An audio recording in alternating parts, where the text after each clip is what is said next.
Well, two teams were impacted by the Rockies blowing it late in the ninth inning to the Cincinnati Reds. Well, and it wasn't just the Reds. The St. Louis Cardinals and basically the rest of the NL Central is in quite the logjam. Who's going to catch the Brewers, and can the Rockies bounce back from arguably one of their worst series of the season?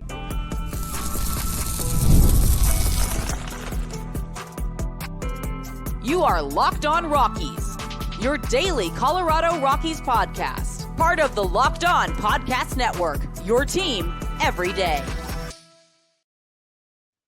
Rock on, Rockies fans and Cardinals fans. Welcome into a special crossover episode of the Locked On Rockies and Locked On Cardinals podcast right here on the Locked On Podcast Network, where you can find your team every day. And if your team is the Colorado Rockies or the St. Louis Cardinals, guess what? You are in the right spot, because that's what we do around here each and every day, is talk Rockies baseball, Cardinals baseball, free and streaming on your favorite streaming services, as well as on the Locked On Rockies and Locked On Cardinals YouTube channels, where you can get daily videos breaking down your favorite team. Also, folks, today we are brought to you by Game Time. Game Time is the best spot for tickets. You can download the Game Time app, create an account, and use code LOCKEDONMLB for $20 off your first purchase. Terms do apply. I am one of your hosts today, Paul Holden, joined by the one, the only JD Hafron of the Locked On St. Louis Cardinals podcast. JD, how are you doing? I feel good, dude. We're coming on. We call it a happy flight after we leave a city and you end with a W. We're able to pull out the final game of the series in Houston against the Astros, and it was a good feeling because it was kind of a tough series for the Cardinals. So we're feeling good. We're excited to get back home, get to St. Louis, and get to Busch Stadium, where we will be meeting your Colorado Rockies, Paul. Yes, and in a matchup that will be an interesting one always when these two teams match up. I think now, forever and always, especially during this era of baseball, when these two teams match up, both fans kind of raise their eyebrows a little bit. We're going to get to that topic a little bit later on, but I want to focus on at least the here and now right here. The Rockies are coming off arguably one of their worst series of the season. They were absolutely embarrassed at home by your division rival, the Cincinnati Reds, a team that was not scoring a lot of runs, but what do? They go into Coors Field and do what a lot of teams do. They score a lot of runs, including the Rockies blowing a 1-run lead, and allowing 6 runs in the ninth inning and losing and getting swept at home by the Reds for the first time in a decade. And I want to read you an interesting stat here, JD, that I pulled from a friend of the show, Patrick Lyons. The Colorado Rockies are now the first team in the history of baseball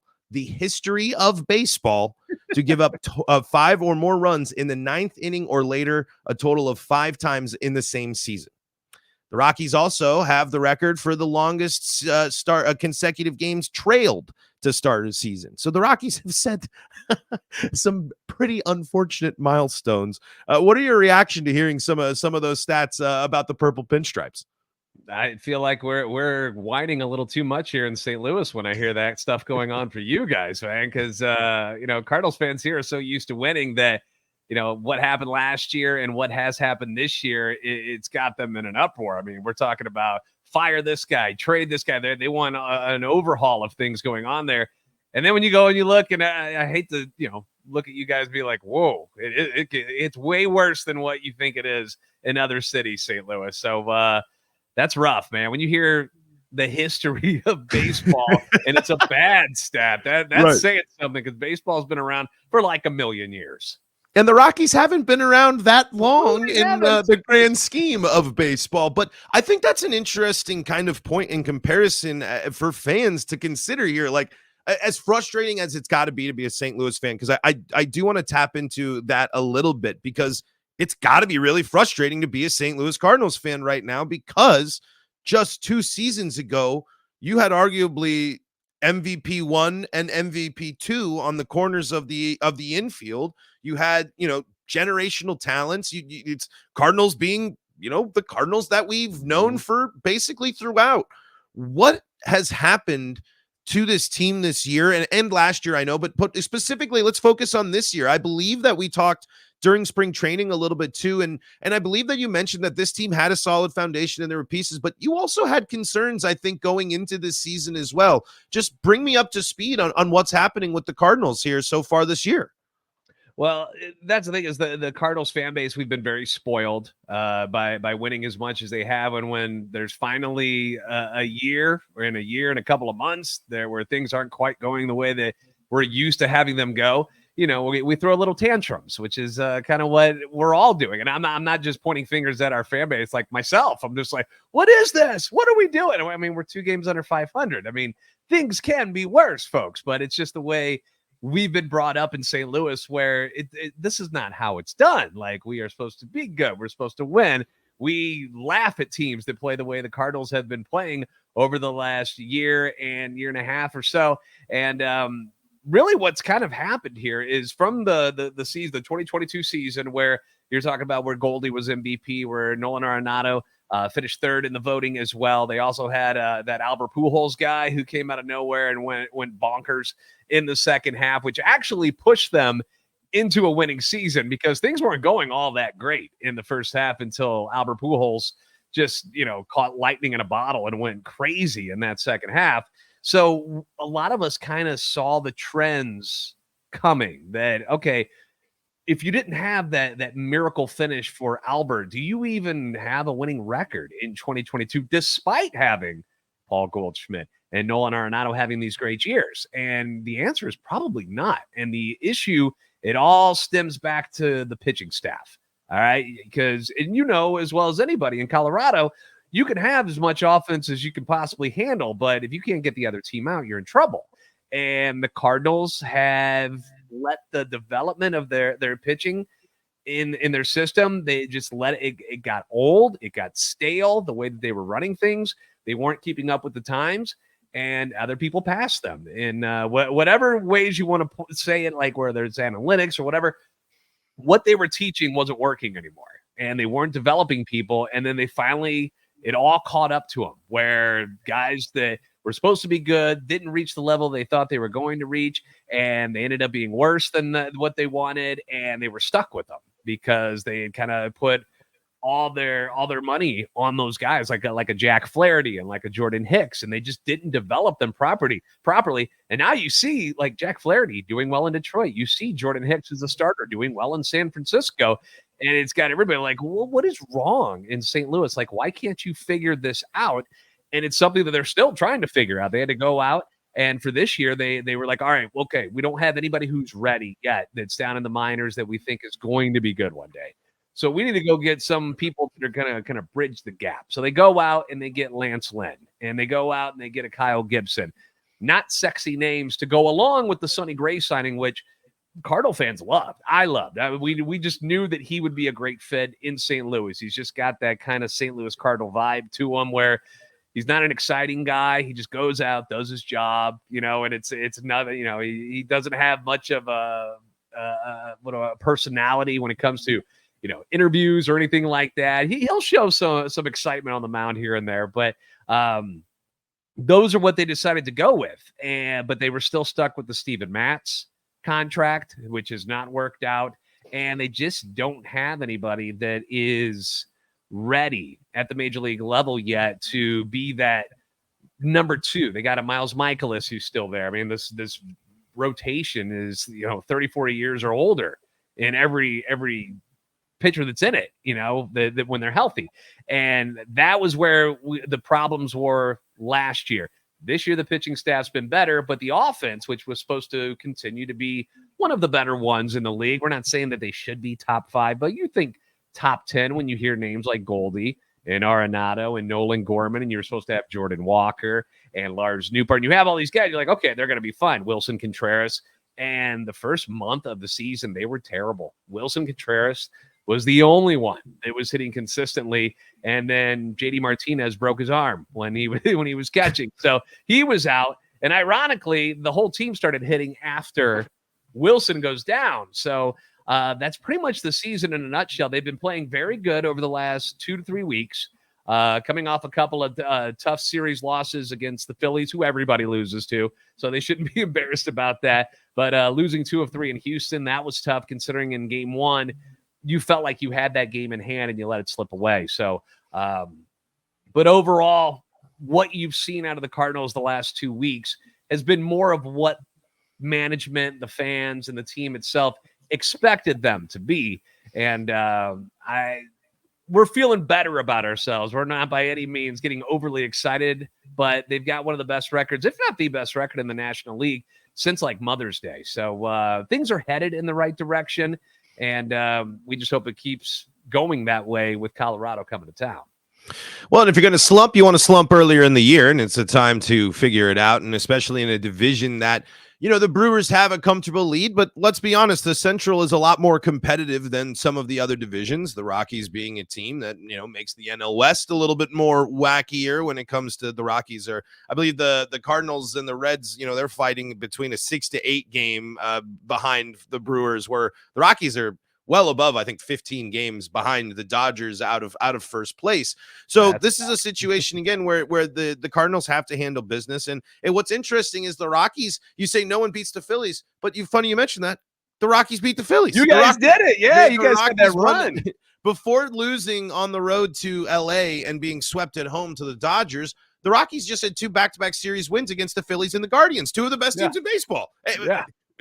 Which is just so maddening about this team, where it's my whole big thing about the Rockies this year is that they are not a good team, but their ceiling is higher. And I firmly believe that they are a better team than last year, the franchise's worst team by record in their history. But they've just, the bullpen especially has been really bad. But in so many moments, the Rockies have gone, and they'll go on they had a 7-game winning streak, something they haven't done in a couple of years. Then they lose 5 in a row. They just win 2 series against 2 of the best teams in baseball. 5-game skid, including a home sweep that you blew a 9th inning loss in. The Rockies are so maddeningly frustrating that it's just a consistency thing. So for me, it's not that I'm upset at the talent necessarily. I am continuing to get more and more upset with the organization at itself. And after the finale against Cincinnati, where Bud Black brings in a guy that's only pitched 1 other inning, which was the game before, and the Reds had some success against him in that game, he brings him in against Jonathan India, who's already seen this new guy before and had success on him the night before.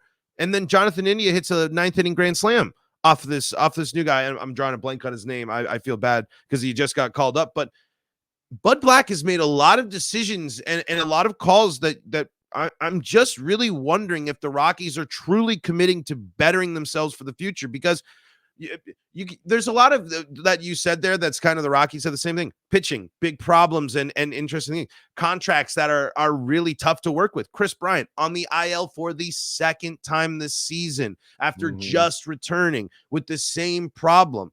And you know, you feel for the guy, but we're talking straight business here. The Chris Bryant contract and experience in Colorado has been an absolute failure up until this point. He has time on the contract, certainly to turn it around, but this is the guy the Rockies moved on from Nolan Arenado for.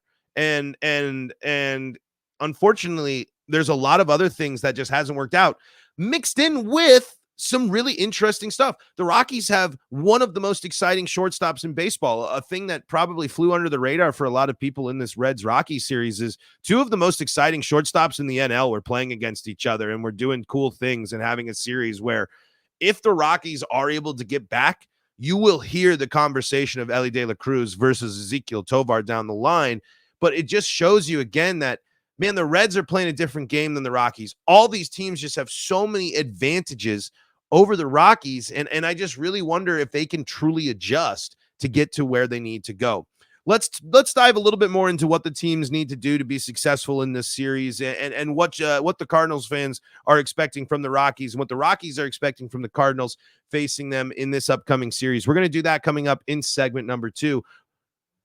But before we do that, got to tell you about some of the folks that help make this show possible, and that includes PrizePicks. With PrizePicks, you can turn $10 into $1,000 in a single game watching your favorite sports this summer. You can make a PrizePicks lineup in as little as 60 seconds. So what's a PrizePicks lineup? So say you want to go in and you're watching Rockies Cardinals. You want to pick some of your favorite players and they're listing their stats at hits. Maybe you want to go on, I believe, I think the rotations are flipping. So Cal Quantrill strikeouts, that's been a pretty good one. If you've been wanting to take the over or the up, you can take more or less. That's the whole idea. So you pick, they'll set all the lines and then you can just pick more or less. And it's that simple. And you can get in on the action during the finals as well, because PrizePicks is America's #1 fantasy sports app, and there's 5 million active members. So it's not just baseball. It's got all the sports and all the action during this loaded time for the sports calendar. So what you got to do is download the PrizePicks app today and use code LOCKEDONMLB for a first deposit match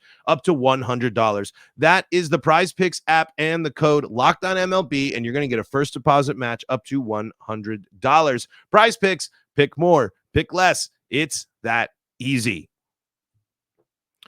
This is the Locked On Rockies and Locked On Cardinals podcast right here on the Locked On Podcast Network, where you can find your team every day. We were summarizing the frustrations and storylines leading into this series between the Cardinals and the Rockies. But Cardinals fans, you got to be looking at this series as a chance to lick their lips. They just saw a division rival light up this team in their own home ballpark. The Rockies are notorious for being one of the worst teams on the road. I mean, this is another situation, I think, for a team like St. Louis, and I have this conversation a lot on crossovers, but you got to win the series, right?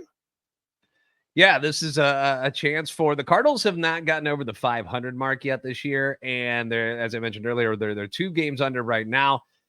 This is an opportunity to finally get past that threshold and finally make it over the 500 mark, which has been a tall hill for them throughout this season. They get to 500 and then they fall right back down. And that's something that they're hoping they'll be able to not put up with when the Rockies are in town. I know Austin Gomber is going to be pitching one of the games. So I'm waiting for that Gomber, the Gomber revenge game.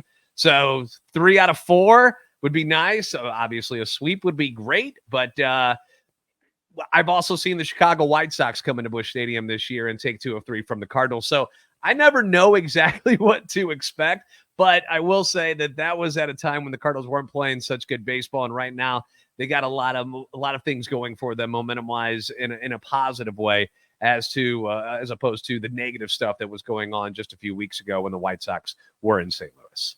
And we're in for a treat. The Rockies fan, people not following the Rockies will be surprised to hear this.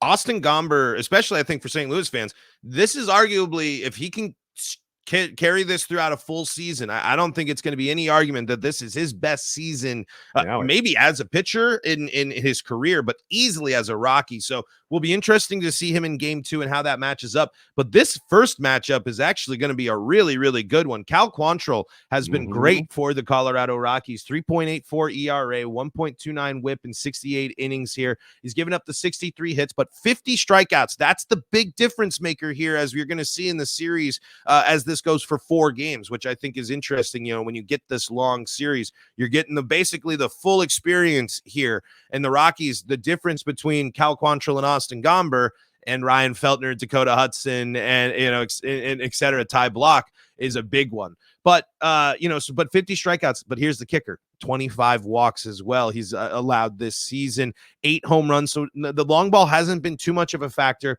And Sonny Gray has been great. You were mentioning that in this segment. Won 7-3 with a 3.0 ERA, a whip of 1.05 in 57 innings pitched, 77 strikeouts, and he's going up against a team that strikes out a lot. 15 walks, 6 home runs. So, the Rockies, maybe if they're patient, they can get there. But again, I think the Rockies, Cal Quantrill is going to be able to fight the Rockies offense. When I see 77 strikeouts from a pitcher, I worry, because that says 10 double-digit strikeout performance incoming from Gray. Yeah, Sonny has been outstanding. He's only had a couple of games where, some issues with where he threw the ball, where he would just miss his spot. and he would get burned. Last year with Minnesota, he'd only given up, I think it was 8 home runs the whole year, and he's well on his way to passing that this year. And it's only been just a couple of pitches here and there, and it's just when he has left it up and over the plate, he's gotten burned this year, and they've gone a long way. But for the most part, if you take 2 or 3 of those away, he's been outstanding. He's been everything that the Cardinals could have asked for and expected from him when they signed him as a free agent this offseason. He's been a leader in the clubhouse. He's been the guy that's kind of led this rotation and is kind of showed them some new ways to go about their business, which has been really cool too. He's had great chemistry with all of the catchers. You know, he was doing great with Contreras when he went down with the injury. He's picked it right up with Ivan Herrera. They're 2 rookies, by the way, who are the catchers right now for the Cardinals with Contreras out. So with Herrera and with Pedro Pages, he's been just fine. And like when they ask him about it, because, you know, it's kind of a big deal for a veteran to throw to a rookie catcher. And when asked about it, you know, what's it like having to go from Contreras to these guys? He's like, I'm good. He's like, they're great catchers. We're fine, which is nice to get that stamp of approval by somebody who just finished second in the AL Cy Young Award voting last year. Yeah, that's high compliments. You definitely can't disagree with that. And good catchers is what we'll see in this series as well. Elias Diaz is having a solid season as well. So, I mean, when I see this Rockies team and I see the Cardinals, I kind of feel the same way I do feel about the Reds. Good team, talented team. But if the Rockies play their best ball, the ball that beats the Phillies, the ball that beats the Guardians, the ball that goes on a 7-game win streak, that also takes down the World Series champs, I think the Rockies can do this. But I worry. I mean, again, this team hasn't shown me enough consistency for me to fully buy into their abilities to take advantage of anything. And so when I see, again, an effective pitcher, again, a whip of almost 1 is really, really good. And especially for Rockies fans, I mean, that's pretty unheard of when you consider the rest of the Rockies rotation outside of these 2 pitchers is sitting at above 1.5 in that category at least. Walks have been killer for this team, mixed with a team that strikes out a lot. So the perfect storm kind of brews for a St. Louis team to build some momentum against the Rockies, just like Cincinnati did. Cincinnati has to be feeling good heading out and moving on. And the Cardinals, they're looking to keep the best record that you mentioned since Mother's Day going against a team that's bad on the road. So what are your possible concerns, however, for the Cardinals, if any, about this Rockies team? Well, Ryan McMahon stands out to me as an elite hitter from the left side of the plate. You know, it's all righties in the rotation for the Cardinals. So left-handers tend to hit a little bit better against them. So obviously he's somebody to keep an eye on.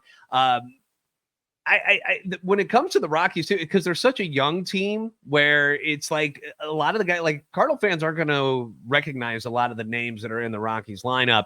And I think part of that might be a little bit scary because you don't know exactly what you're going to get from the Colorado Rockies. Kind of similar to the way the White Sox played the Cardinals earlier this year, where they came in and it's guys that, you know, you don't hear a lot about. They don't have these big baseball numbers that jump off the page at you, but they string a couple of hits together. The Cardinals kick the ball around a little bit, and all of a sudden they've got confidence, and it just rolled for the White Sox in that series.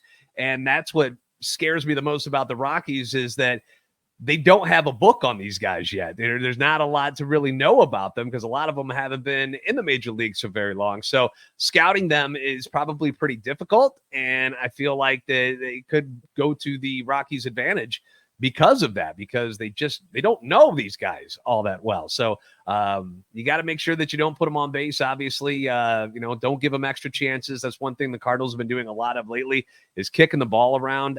They did not have an error on Wednesday, but they had made, I think it was 22 errors in 18 games leading up to Wednesday. Wow. For some reason, they're just fumbling the ball. It's a lot of it's on the infield too. And it's a lot of routine plays. And when you give young teams extra at bats and you give them extra chances, they tend to come up and bite you. And that's something that worries me about the Rockies in this series, that I hope this doesn't offend anybody, but you don't want to play down to their level, right? You know, it's obviously not a team that wins a whole lot of games, but you don't want to play down and just give them hope, because you give them hope and then they're going to come back on you. And that's that would be my biggest concern when it comes to the Rockies this week.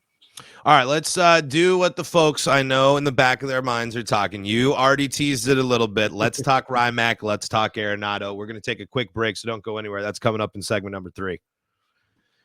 Before we do that, though, folks, got to tell you about some of the folks that help make this show possible, and that includes Game Time. Game Time got me to the All-Star game last year, folks, on a great deal. It's my favorite story to tell you because it is really the perfect reason that I have now sold. Game Time has now gotten me to some of my favorite concerts. Game Time has gotten me into a bunch of things. It is my go-to ticket source now, especially when I'm kind of last second on a lot of stuff. I got a million things going on, so sometimes I need to wait until an hour, even less. I waited until 10 minutes before first pitch of the All-Star game. 10 minutes. And I got a great deal, and that's because Game Time is the best spot. And guess what? You're going to be going to baseball games all summer. Maybe you don't have tickets for the Rockies and the Cardinals, and maybe your plans are still up in the air. Game Time's got you covered. They're an authorized ticket marketplace of Major League Baseball, which makes getting tickets faster and easier. Prices on the Game Time app actually go down the closer it gets to first pitch. You can see all the flash deals, zone deals, and get the all-in pricing. My favorite thing, you toggle that on, and it's going to tell you exactly what you're going to pay.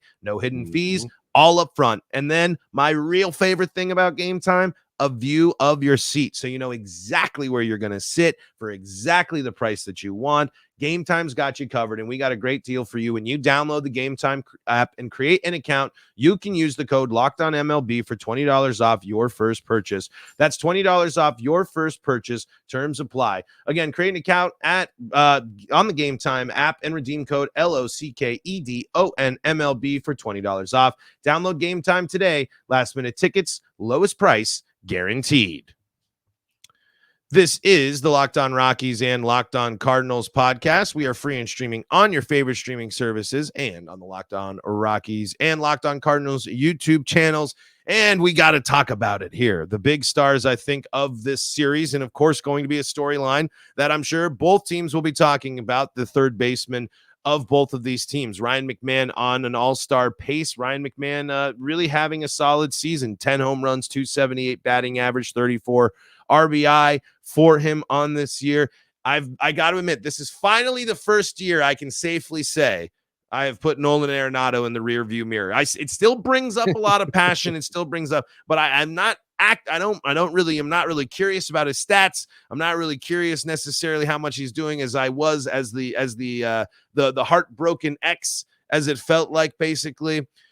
Tell me what's up with Nolan and kind of run me up to speed how you're feeling about the Arenado experience at this point. Well, this year has been quite different from the previous season since Nolan came over from Colorado. This year has been really, really tough with him, not only offensively, but now we're starting to see defensive issues, which is something I never thought I'd say about Nolan Arenado. Like, if there was one thing that you could always count on, was that even when he's struggling at the plate, he'd be that platinum glove winner over at third base. And he is not that guy. Like, I had to get the chance to look up his defensive run saved before we started here today, but just last week he was at -7, just to put it. Wow. Yeah. Did you ever think Nolan Arenado would ever be at that level when it came to the defensive capabilities that we've seen for over a decade with both the Rockies and the Cardinals? It's wild. And he refuses to say that he's dealing with any injuries. He says it's no excuse that anything that's been going on with him ever, that's not what he should be blaming it on. It's just, not being able to make the plays. And he is getting older, but he's not like Paul Goldschmidt old. Goldie's, 37. Nolan's supposed to have a couple of more good years left, and to see the decline as quickly as it's happened to him, you started to see it a little bit last year, and then this year it's like night and day of the guy you saw in 2022 who finished in that top 3 in the MVP voting in the National League. So it's tough to watch because as well as anybody, Nolan Arenado cares as much as anybody. Like, right. If there's one thing, he's not loafing. He's not going to dog it out there. He takes everything very seriously, almost to a detriment to himself, where I think he's so hard on himself that it makes things worse when he does struggle, that he just gets into his own head a little bit. And it's tough to watch this year. It is, because you will still see him make very nice plays. Like early on in the season, he looked like that Gold Glover again. But slowly but surely, as things have gone on, and maybe it's just contagious, the bad defense on the infield, because it's not just him that's booting the ball. I mean, we got Goldie over here dropping balls. We've got, two young guys up the middle, and Mason Nguyen and Nolan Gorman, and they're kicking routine stuff. And, it's happened to Arenado on a few occasions too. In Wednesday's game, he had a play that, one of those plays where Nato, you're like, oh, no big, Nato's got this. He would short hop it, throw from his back, like just this, and the classic. It didn't work. It didn't happen this time. The guy was safe. What's happening to this dude? And so some of those plays that we took for granted over the years, now he's just not making them as often. And the part that's really frustrating is the routine stuff that he's missing, where it just feels like, and this goes again for the whole impact. I feel like they're rushing things a little bit. They're trying to get rid of the ball so quickly and get it over to first that they don't receive the ball. And that's what's causing the problems here. They're either looking up too quick, that's at least to me, because I know that they're out there trying. I know they're working on it, and I know that they're concentrating. And I don't want to use those as excuses. I just think that sometimes they're trying to rush things a little too much, and that's why we're seeing as many errors as we are. Offensively, outside of a couple of weeks, he's been pretty lost. And I don't remember him, because, obviously I didn't follow him quite as closely when he was in Colorado. But did he go on like 2-3 week binges where he looked like he's never swung a baseball bat? Do you remember anything like that when he was in Colorado? Maybe in the early times, but not often. But bad slumps happen, but he's often, we haven't really seen Rockies players put up power numbers like that since he's been gone. The Rockies had about 1.5-ish years of Trevor Story left with injury and stuff that after the Arenado trade. So I don't, things that I don't remember, did they happen? Certainly. You can look into points where the Rockies really struggled in 2019 after those back-to-back postseason years, and 2020, where the Rockies started off red hot in that shortened pandemic season, the best team in baseball at one point in that shortened season, but then falling completely off and not even being able to go remotely close in a small sample size to get themselves even in those expanded playoffs. I'm sure you can point to some instances there, but it certainly wasn't Arenado's offense that was the concern, other than in the postseason when the Rockies did have, that's where you can say Arenado struggled. There were in big moments in those games. Yeah. He certainly came up short there. That's where you're like, that's where I think for Rockies fans, experiences where they can go back, where it's just like, it's pretty crazy that, in these big moments that we've seen him so confident before, but in the biggest moments for him, he hasn't been the same type of guy. And now for Arenado, that defense, that's such a key thing. And that's a big reason why you buy fully into him. And now, again, that's another contract. That's something that's got that long term. I don't know if the money's necessarily as much of a problem, because, man, if Arenado opted out, what was it, last year or the year before that, I can only imagine what his contract would be right now. So, in terms of, you're looking at the length, and you might start in the back of your mind, but it's also Nolan Arenado. The guy's been a perennial MVP candidate basically his entire career. That's what we keep saying first, as we're like, he'll be fine. He'll be fine. He'll be fine. He'll get there. We're not worried about him.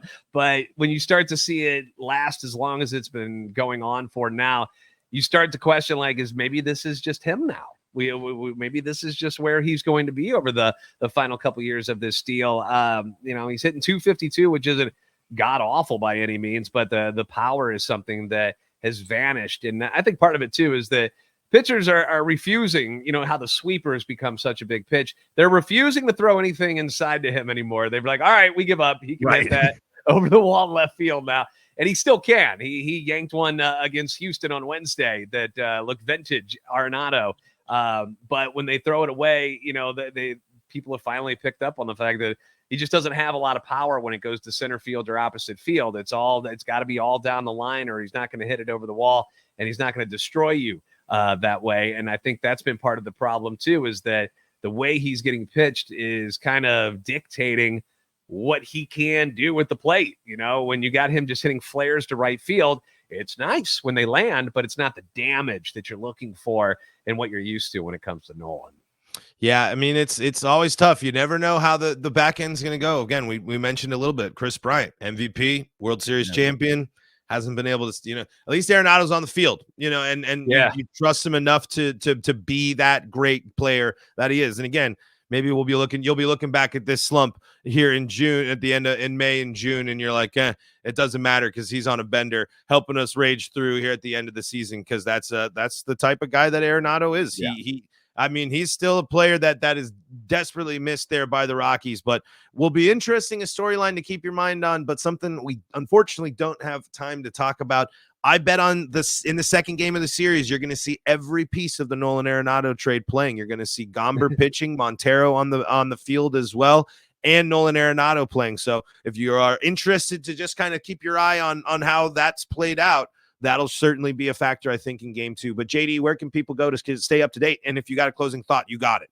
I was going to say real quick for Rockies fans as well, if you happen to be going to St. Louis for the series, Saturday is going to be Larry Walker bobblehead night. Whoa. I should say day because it's a day game. So, yeah, another former Rocky that ended up coming over to the Cardinals near the end of his career and, had a couple of good seasons with St. Louis before he hung it up. But it'll be a Larry Walker bobblehead afternoon on Saturday. So that might be something that would pique the interest of Rockies fans. But, you can find me at JD Sports Radio on Twitter X, also for the podcast itself at LO_Cardinals. We're available there. We're available on YouTube, obviously, as well. So feel free to reach out and interact with us during this series because a lot of Cardinals fans go back and forth and just chit-chat during games, and we're never, sour about anybody from the opposing squad coming in and, talking some ball with us.